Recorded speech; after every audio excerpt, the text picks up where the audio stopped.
UK here, completely not related to 3D printing today. So I'm the owner of a Omtech k40 laser, and that's a laser cutter as well. It's a 40 watt, but I would say it's probably a 35 watt in terms of the power. And I was asked by a friend to do a memorial cross. So what I use is the Inkscape, and I basically created a cross and just put a spike towards the bottom and then put all the names in really. Added some images that were sort of fitting for a memorial, and just put in loving memory of this particular person's name.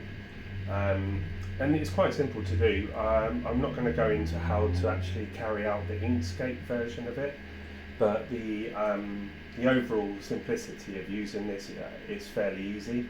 The red on this indicates that that's a cut for this particular laser cutter, and the normal black would indicate it as being a rastering image. So rastering image is simply that the laser cutter will go back and forwards along that print, and at the end of it you'd have like an engraved image, or the writing would be engraved. Depending on the power will be how deep the actual engraving goes in. I tend to only use about 20% power on my particular laser cutter. So we're probably looking at about 5 to 6 watts of power to create that. If you go too deep, it could potentially go all the way through the cut. So I'm going to be laser cutting onto 3mm plywood today. So once you've created that, you save it as an SVG file, and then what you would do then is open up what I use is k40 Whisperer.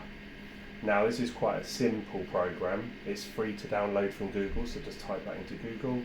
And once you've imported the file, you'll see that the red image there of the cross, that would indicate that that's a cut part of the file, so that would happen at the end of that. And the darker writing, as I said earlier, is the rastering image.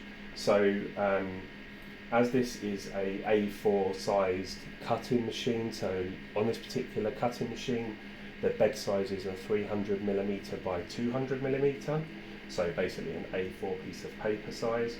It would do it in landscape.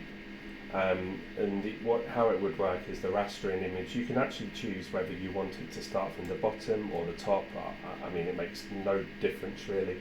The extract tends to be from the back of the machine, so it really depends on how you want your image to come out. But I tend to sand mine down afterwards just to take off any scorch marks. Now on my k40 Omtech laser, I actually added an air assist, so it's just a simple fish tank pump, and what that does is it injects like a jet of air over the actual laser as the laser's penetrating the plywood, whether it's be cutting or rastering or engraving, whichever, because you also have a vector engrave which does like a blue outline, so that it can cut possibly if you had it powerful enough, but what it actually does is just creates like a sharp edge to it really. But on this particular occasion I'm just going to do rastering. So yeah, the air assist will take away some of the smoke around that, so you get a clean cut as well, but you also get less scarring from the smoke passing as the engraver's going up through the image. But like I say, on k40 Whisperer you can change the speed, so the MMS speeds. I'm going to go for 200 today, and I'm going to go for a 6 MMS speed on the vector cut. Now that's quite slow, and what that allows is the laser to be able to penetrate perfectly through a 3mm plywood. That will literally go all the way through on one pass, hopefully. What I tend to do is just test the plywood, because once you've moved it, obviously you're not going to get the cut in the same location, so just take care of that. Yeah, you obviously have to connect up by USB data cable, and once you're ready, you just click what particular section. So you always start with a rastering and effect to cut last. Obviously you don't want to cut and then that particular model is all over the place, it will be wobbling, you won't have a straight cut, a straight engrave, sorry. It's a very simple program, not very much to it. You can control your printer directly, or your laser cutter, sorry. So what you want to do at the beginning is just click initialize laser cutter. So you'll hear it kick in. That just says that the computer's now talking to the laser. You can also move with the toggle switches left to right, up and down. So just by clicking that, yeah. So and also if you click home, it will go back to its home position on the laser cutter. So in a minute, once we go over to the laser cutter, you'll see basically what I'm explaining on the video. Like I say, very simple, Inkscape, just a simple design with the wording that was been selected for that, which obviously is this particular person's name. And yeah, once you've done that, you head over to the laser cutter. So as you can see, we're over at the actual Omtech laser now. Like I say, it's a k40. So I'd say it's 35 watt, and this is the actual bed in here, and that's the laser. As you can see, I've added the laser assist. It's just a simple airline pipe that you would use for a fish tank, and in the actual control cabinet you will see, just if I move this, there is just a simple fish tank pump that provides a constant flow of air. I put it inside the actual control cabinet just to keep it out of the way. If I just demonstrate that, I'll just click on the pump itself. You can just hear the injection of air. So if I move this, you can hear the actual air just there. So what that does is it provides an injection of air over the actual laser point, and just makes the cut much cleaner and stops any smoke damage to the actual piece of plywood that we're going to be rastering and cutting today. So yeah, so what I'm going to do now is I'm going to set it up, and we're going to check out this actual cut. So we'll turn the laser on because right now it's off, and for rastering I'm going to take it down. At the moment it's 22% power. We're going to take it down to say I'd say probably 16. That will just take it quite deep down, so that's what we want really. We'll want it to sort of indent so that it's a nice clear wording and clear image, and then we'll get some plywood in there and get that started. Let's get back to that machine. So as you can see, it's just A4 plywood. You can get this from Amazon or eBay. Most places do these. Obviously this is a birch plywood, 3 mils thick. So I'm going to be using 2 pieces. So the first piece will be for the actual cross and the actual memorial part, and then the second piece will be, I'm just going to do it as a cross. That will be so that the actual cross is thicker. But I mean, it's probably not needed because 3 mil is quite a thick piece of wood. So basically what we're going to do now is we are going to place it inside the actual laser cutter, just like this. And what we want to do is actually line it up. So what happens is the laser actually passes all the way through, and the smoke goes out through the back, through the air filter, out through my extract unit, and it will basically go backwards and forwards, creating the rastering image. So the image for us is, like I say, the loving memory of that particular person, and an angel as well. And once that's completed, we'd head back to the K40 Whisperer and click engage to actually carry out the cut. But before we do that, we've changed the actual power on that so that the laser's got plenty of power to actually penetrate the wood itself. So what I'm going to do now is I'm going to head back to K40 Whisperer, and we are going to set the rastering off. So as you can see now, I've actually clicked on rastering, and what that's doing now is it's actually writing the image onto the wood. Obviously you have to wear safety glasses when you're doing it because it is a laser cutter. So it's actually putting the wording onto that, and the laser tube is at the back of the machine, which fires a laser into a mirror in the back of that, onto the second mirror, which is just there, onto the third mirror, which is part of the actual head itself. And as you can see, it's actually lasering the letter H at the moment, and goes backwards and forwards, much like a 3D printer, or even like a normal home printer for printing out documents and stuff. It does the same sort of thing, but this is obviously a laser image cutter or an image rastering machine. So it's firing that through onto an optical lens, which is then transferring that image down. And as you can see, we've got a laser pointer which tells me whereabouts the actual laser's firing in. That's really just for measuring up where it goes onto the machine. And the air assist is providing that clean cut to it, or the clean rastering.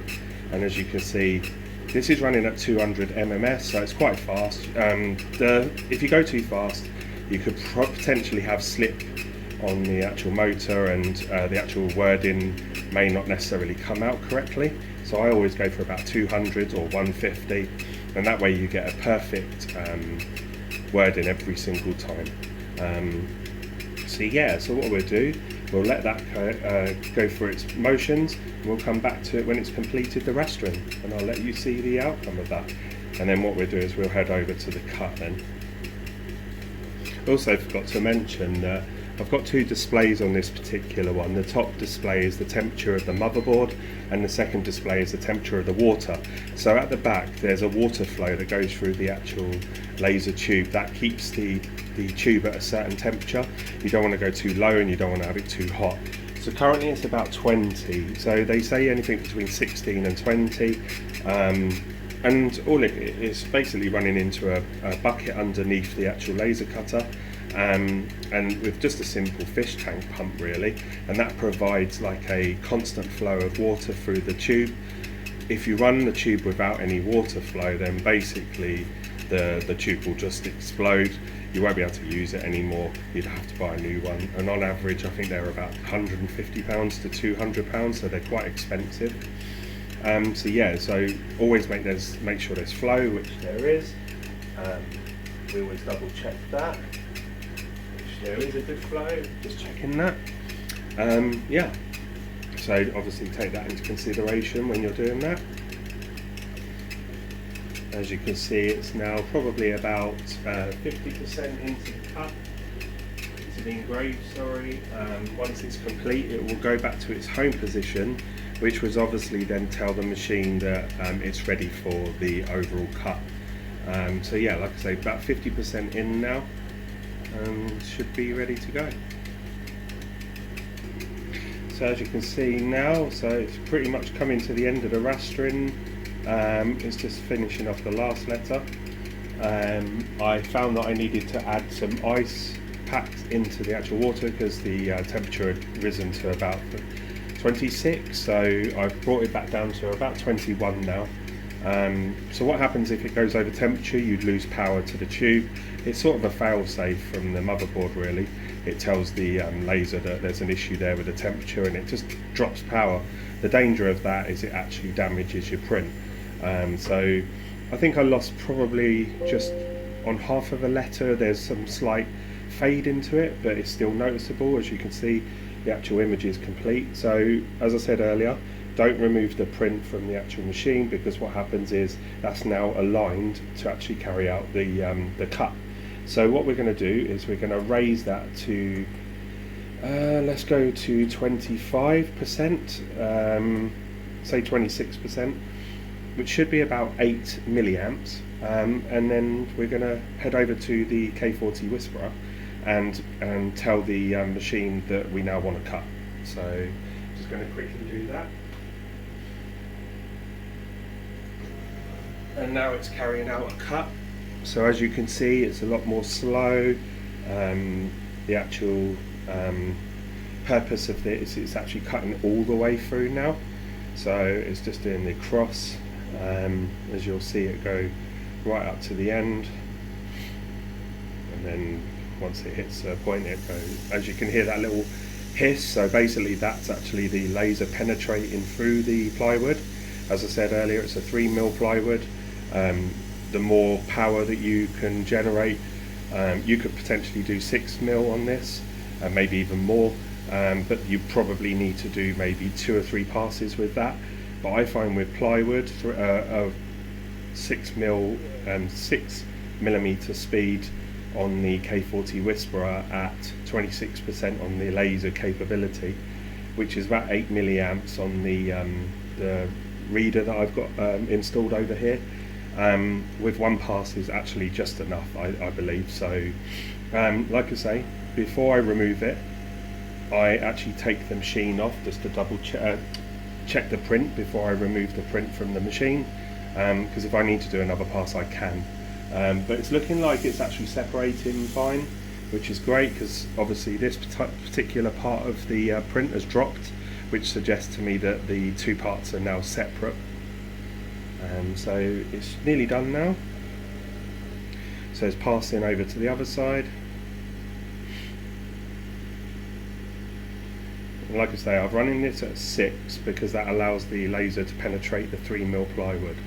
And the faster you do it, so the higher the speed. So if I was to put 10, it would obviously go around quicker, but the laser would probably have less time to penetrate the plywood. So I always find slow is fine. You see there's some sort of char into the wood there, that's fine, no problem, because that's about 0.5 millimeter thick in engraving there. Just a gentle sand over the top will take away all that char in. Don't try and wipe it, because it will just literally smudge around the whole print. You can see that the actual print is now separating. So the final 10%, 15% of this cut, once it goes over to the top, you'll see that the whole print just print and cut just drops from the actual support. Literally now. I'll give it a few more seconds. Okay, right, we're nearly done. And right, so you'll see it drop now. And so now that's separate. I mean, you can see that. So what I always do is turn off the laser, just in case you accidentally activate something, because obviously you can burn yourself. So we'll remove the outer. I use these bits for small key rings and smaller items that I might use. And then this is the actual outcome. As you can see, there's some charring. It's exactly how I was hoping it would be, so this is how I designed it in Inkscape. So later on I'll sand this down, and you can see that obviously there it drops, actual drop in rastering there, but it doesn't ruin the image at all. It's still perfectly readable. So yeah, I'm happy with that. And like I said, it's the K40 Whisperer using that program, and this is the K40 Omtech laser. So it's a 40 watt, but the actual laser tube is rated at 35 watts. So you can pick this up on Amazon for about £400, I believe. You will need to do some light modifications. So over here you will see I've added this milliamp reader. So there's some information online to actually do that. It's not easy. You do need to cut into wiring and splice into the actual power reading, so output on that. So, but like I say, I'm not going to go into details on that. It's quite complex. And then I added the air assist, like I said, which is inside here, pumping through an airline down to here, which I 3D printed a nozzle, which you can find on Thingiverse, and it injects a small air blast onto that centralized point where the laser comes out and helps with the actual cut. I found that before I did that, the cuts were sort of, some bits would be cut, some bits wouldn't be, and then you'd have the actual cut wasn't that great. So yeah, that was just a simple print and cut. Hope you like it, and like and subscribe to my YouTube channel. 3DP UK here. Take care, everyone.